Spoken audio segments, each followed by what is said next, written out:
അഖ്ഫാ മിൻ ദബീബിൻ നംല, ഒരു കുഞ്ഞുറുമ്പ് അതിൻ്റെ കാലുകൾ കൊണ്ട് ഇഴഞ്ഞിഴഞ്ഞിഴഞ്ഞ് നിങ്ങളിലേക്ക് കയറി വരുന്നത് നിങ്ങൾ അറിയുമോ? ഒരു ഉറുമ്പ് കടന്നു വരുന്നത് നിങ്ങൾ അറിയുമോ?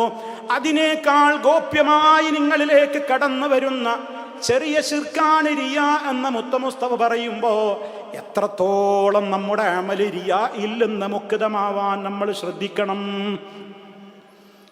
ഒന്നാമത്തെ സഫിൽ നിന്ന് നിസ്കരിക്കുമ്പോൾ എൻ്റെ മനസ്സിലൊരു തോന്നൽ, ഞാൻ ഇന്നും ഒന്നാം സഫിൽ എത്തുന്നുണ്ട്. ആൾക്കാരൊക്കെ ഇവിടെ പള്ളിയിൽ വരുന്നവരൊക്കെ ഇടയിൽ എനിക്കൊരു പേരുണ്ടാവണം. പോയി ആ നിസ്കാരം ബാത്തിലായി. എന്നും തഹജ്ജുദിന് എഴുന്നേൽക്കുന്നു ഒരു പെണ്ണുങ്ങൾ, ഒരു ഉമ്മ, അല്ലെങ്കിൽ ഒരു ഉപ്പ, ഒരാണ്, ഒരു പുരുഷൻ, ആരോ ആകട്ടെ. അയാൾ പറയുന്നു, ഇന്നലെ ഒരു നല്ല മഴ പെയ്തു. എപ്പോഴായിരുന്നു എന്നറിയാമോ? അപ്പോൾ രാത്രി 3:30 മണി സമയമാ. അതെങ്ങനെ നിങ്ങൾ അറിഞ്ഞു? ഞാൻ തഹജ്ജുദിന് എഴുന്നേറ്റ നേരമായിരുന്നു. ആ തഹജ്ജുദ് വെള്ളത്തിലായി. അള്ളാന്റെ കിതാബ് പാരായണം ചെയ്യുന്നു, ദിക്റുകൾ ചൊല്ലുന്നു, സ്വലാത്തുകൾ ചൊല്ലുന്നു, നല്ല നല്ല കാര്യങ്ങളിൽ ഏർപ്പെടുന്നു. ഒക്കെ ആളുകൾ കാണിക്കാനാണ്. എല്ലാവരും റമദാനാകുമ്പോൾ ഉംറക്ക് പോകുന്നു. എനിക്കും പോകണം ഒരു ഉംറക്ക്. എന്താണ് എനിക്കൊരു കുറവുള്ളത്? എന്നേക്കാൾ സാമ്പത്തികമായി പിറകോട്ടുള്ളവരൊക്കെ പോകുന്നു, ഞാനും പോകണ്ടേ? ആളുകൾക്കിടയിൽ ഒന്ന് പോകണ്ടേ?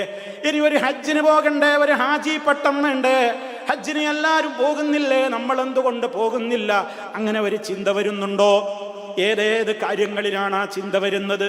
അത് വിശദീകരിച്ചാൽ ഇവിടെ മണിക്കൂറുകൾ കൊണ്ട് അവസാനിക്കൂല. അതുകൊണ്ട് ചുരുക്കി പറയട്ടെ, ഞാൻ എന്നോടും നിങ്ങളോടും പറയുന്നു, ഞാനും നിങ്ങളും ചെയ്യുന്ന ഏതേത് കർമ്മങ്ങളുണ്ടോ 3 അവസരങ്ങളിലും ഈ റിയാ നമ്മൾ ഭയപ്പെടണം. ഒന്ന്, ഒരു അമല് ചെയ്യുന്നതിൻ്റെ മുമ്പ് നിയ്യത്ത് ക്ലിയറാക്കണം. പ്രവർത്തിച്ചു കൊണ്ടിരിക്കുന്നതിനിടയിലും നിയ്യത്ത് ക്ലിയറാവണം.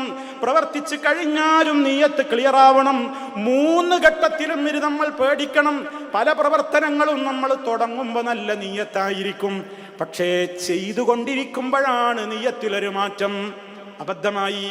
ഇനി ഒന്നാമത്തത് ക്ലിയറാണ്, ചെയ്യുമ്പോൾ നല്ല നിയ്യത്താണ്, ഒരുങ്ങുമ്പോഴും നല്ല നിയ്യത്താണ്. പക്ഷേ ചെയ്തതിൻ്റെ ശേഷം ഇബ്ലീസ് എന്നോട് പറയുന്നു നിയ്യത്തിലൊരു കളങ്കം. അത് ആൾക്കാർക്കിടയിൽ ഒരു പേരിന് ഞാൻ ഉദ്ദേശിച്ചാൽ എൻ്റെ പ്രവൃത്തി അവിടെ പോയി, അവിടെ ചെയ്തു കഴിഞ്ഞു എന്ന് പറഞ്ഞിട്ട് കാര്യമില്ല. ശേഷവും എൻ്റെ മനസ്സിൽ അങ്ങനെ ഒരു ചിന്ത കടന്നു വന്നാൽ എൻ്റെ അമലും പൊളിഞ്ഞുപോയി.